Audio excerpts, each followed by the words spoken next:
I'm joined by actress Paula Ann Bland, here with a very important message following her diagnosis last year with breast cancer. I have to say, looking amazing. Thank you so much. You really do. How are you doing?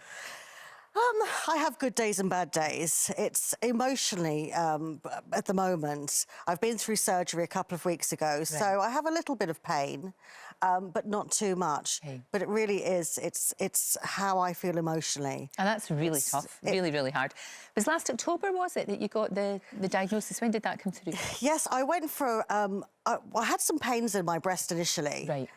In October 2017. Right.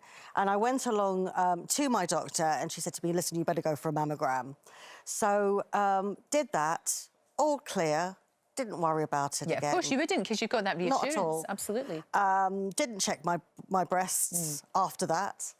And I was in hospital because I had a couple of chest infections last October 2018. Right. And they did an chest MRI. Jeez. And so a few weeks later, a consultant from Kingston Hospital phoned me and said, are you at home? Are you alone? Which is never a good sign. No, that's not. And that you have quite a large lump on your breast. At which point your world does fall apart. Absolutely. It's like life goes on hold as well. Life as you know it just stops, doesn't it? Absolutely. It's that worry, and then, you know, you go to your doctor, then you have to wait for the initial consultation where you have your other mammogram, you have an ultrasound and a biopsy. Yeah. And then you have another wait to find out what it is. And I had that wait over Christmas. Oh, no, and it's right there at the front of your mind all the time, isn't it? It really is. It was a very tough Christmas stuff. Just not knowing, because once you know... You can then deal with it. You can. Absolutely, absolutely. Yeah. And so I did actually find out about my cancer on New Year's Eve. Oh, jeez. Which... I actually kind of manufactured that date simply because I was scheduled to go in the next week, but I wanted it, if it was going to be bad news, to arrive in 2018. Right, and then start the year. So I started the year. Sense, yeah. If I'm sick, I'm sick, but I'll get better in 2019. That's the attitude. That is the attitude. The bad news was 2018. Yeah. And so that's why I woke up on New Year's Day after crying, you know, for about 24 hours. Once you find, you know, we initially find out, it's very tough, and it is like white noise. Once you hear those words, you have cancer. Yeah. Everything else just pales into, you know. I know, and that's the thing. They're telling you information, but you're probably just not taking it in, because there's so, you know, you just can't. It's just so much, and. It's impossible for you to be able to take it all in. And so I actually took my old friend from Grange Hill, Mark Baxter, with me 2 days later and said, can you tell me what they said? And of course you should go for your mammograms. Absolutely. Always go, always. But you've still got to check as well. You really have, but you have to check properly. Yeah.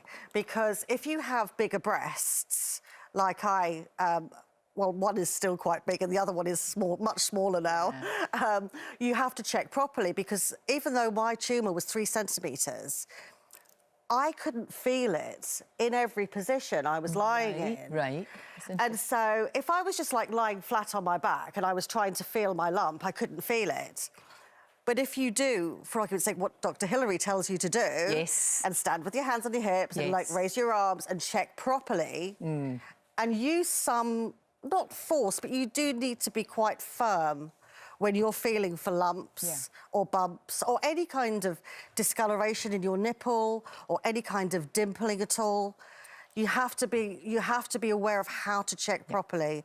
So, you know, ladies, please go online, Google. That's the only thing you're allowed to Google. It's Dr Hilary, how to check your boobs. Don't Google anything else. I know, you're absolutely right. And we'll make sure that that's on our website again, because it's so important. It really is. And I know that you're going to continue to really work hard. You're doing the moonwalk this year. You're doing the moonwalk. I think this is such a great idea. My T-shirt already with my little bra on it and the little world tour on the back, which I won't be doing the world tour, but I will be doing London. Absolutely. And so this is a great for event. you. Thank you. I shall wear that with pride. I wear that with pride. I love the moonwalk. It's such an amazing event. It brings people together, men and women, and it's just such a brilliant thing to do. You don't need to do the whole 26 miles. You can do 13. You can do whatever you like, for goodness sake. It's the camaraderie is wonderful. And also, you brought me a present. I did. Because you know I'm a huge fan of Grange Hill. And look at everybody on the front. Look, there's you with that famous flick. I know. That famous, remember? I wanted my hair like that. My hair would never do that. You can't buy that now, can you? No. Can't buy that look. Keep in touch with us. I will. And at the moment, fingers crossed, things are looking really positive, aren't they? Yes, it hasn't spread to my lymph node, so fingers crossed, but check your boobs, ladies. Listen to this woman. She knows. She knows. Paula, a joy. Thank you so very much. And thank you for my presents. You're very welcome.